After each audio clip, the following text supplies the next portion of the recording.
রাজবাড়ীর পাংশা পৌর শহরের মৈশালা bus stand এলাকা থেকে এক নারীকে অপহরণ করে গণধর্ষণের অভিযোগ পাওয়া গেছে। এ ঘটনায় ভুক্তভোগী নারী বাদী হয়ে তিনজনকে আসামি করে পাংশা মডেল থানায় একটি মামলা দায়ের করেছেন, যার মধ্যে একজনকে গ্রেপ্তার করেছে পুলিশ। জানা যায়, ভুক্তভোগী ওই নারী গত 30 মার্চ দুপুর আনুমানিক 2:30টার দিকে পাংশা পৌর শহরের পারনারায়ণপুর এলাকায় তার পরিচিত একজনের সঙ্গে দেখা করতে যান। পরে বিকাল আনুমানিক 4:30টার দিকে বাড়ি ফেরার উদ্দেশ্যে মৈশালা বাস স্ট্যান্ডে অপেক্ষা করছিলেন। এই সময় সাদা রঙের একটি হায়েস মাইক্রোবাসে করে আসামিরা তাকে জোরপূর্বক গাড়িতে তুলে নেয়। এক পর্যায়ে আসামিরা তার সঙ্গে জোরপূর্বক শারীরিক মিলনের চেষ্টা করে। ভুক্তভোগী রাজি না হয় আসামিরা তাকে ভয়ভীতি প্রদর্শন করে এবং পালাক্রমে ধর্ষণ করে। প্রথমে হাসিবুর রহমান অন্তর, পরে রাশেদুজ্জামান ওরফে রাশেদ এবং সর্বশেষ মোহাম্মদ বরকত মুন্সি তাকে ধর্ষণ করে। পরে রাত আনুমানিক 7টার সময় ভুক্তভোগীকে অজ্ঞাত স্থানে নামিয়ে দেওয়া হয়। এরপর স্থানীয় অটোযোগে তিনি কুষ্টিয়া সদর থানায় পৌঁছান এবং শারীরিক অসুস্থতার কারণে 250 শয্যা বিশিষ্ট কুষ্টিয়া জেনারেল হাসপাতালে ভর্তি হন। পরবর্তীতে 31 মার্চ সন্ধ্যায় ভুক্তভোগী নারী পাংশা মডেল থানায় একটি মামলা দায়ের করেন। পুলিশ জানায়, মামলার তদন্তকারী কর্মকর্তা পাংশা মডেল থানার পরিদর্শক তদন্ত মোহাম্মদ আব্দুল গনির নেতৃত্বে পুলিশ ফোর্স মঙ্গলবার রাত 8টার দিকে পাংশা বাজার এলাকায় অভিযান চালিয়ে 2 নং আসামি রাশেদুজ্জামানকে গ্রেপ্তার করতে সক্ষম হন। অভিযুক্তদের মধ্যে হাসিবুর রহমান অন্তর পাংশা পৌর শহরের কুলটিয়া গ্রামের হাবিবুর রহমান রাজায়ের ছেলে এবং পাংশা পৌর তরুণ দলের সভাপতি। রাশেদুজ্জামান রাশেদ উপজেলার কলিমহর ইউনিয়নের ধানুরিয়া গ্রামের মোহাম্মদ আব্দুল মজিদের ছেলে ও মোহাম্মদ বরকত মুন্সি পাংশা পৌর শহরের নারায়ণপুর গ্রামের তাইজাল মুন্সিয়ের ছেলে।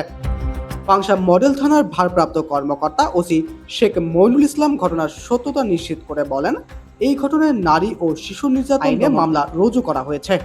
ঘটনার পর 2 নং আসামি রাশেদুজ্জামানকে গ্রেপ্তার করে বিজ্ঞ আদালতে প্রেরণ করা হয়েছে। অন্য 2 আসামিকে গ্রেপ্তারের চেষ্টা চলছে এবং ওই ভুক্তভোগী নারীর ডাক্তারি পরীক্ষা সহ আনুষঙ্গিক কার্যক্রম প্রক্রিয়াধীন।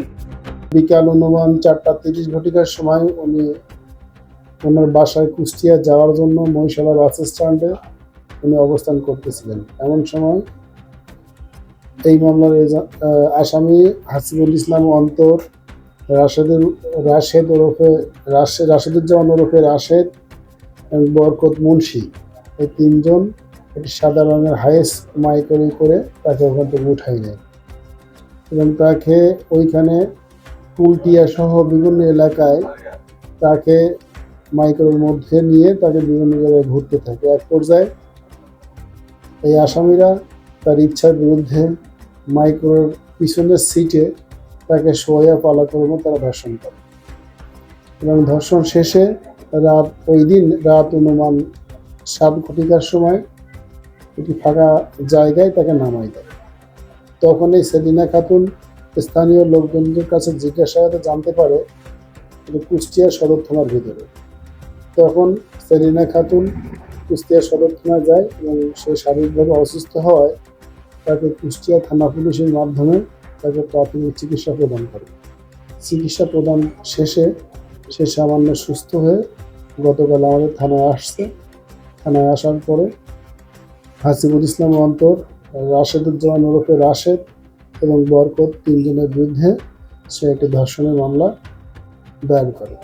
সেই মামলার প্রেক্ষিতে আমরা এজাহার নামে রাশেদুজ্জামান ওরফে রাশেদকে গ্রেপ্তার করেছি। আমরা ইতিমধ্যে তাকে বিজ্ঞ আদালতে প্রেরণের জন্য সার্বিক প্রস্তুতি গ্রহণ করেছি এবং ভিকটিম ধর্ষিতা সেলিনা খাতুনকে ডাক্তারি পরীক্ষা সহ আনুষঙ্গিক কার্যক্রম চলমান। বাকি আসামিদের গ্রেপ্তারের জন্য আমাদের পুলিশি অভিযান চলমান আছে।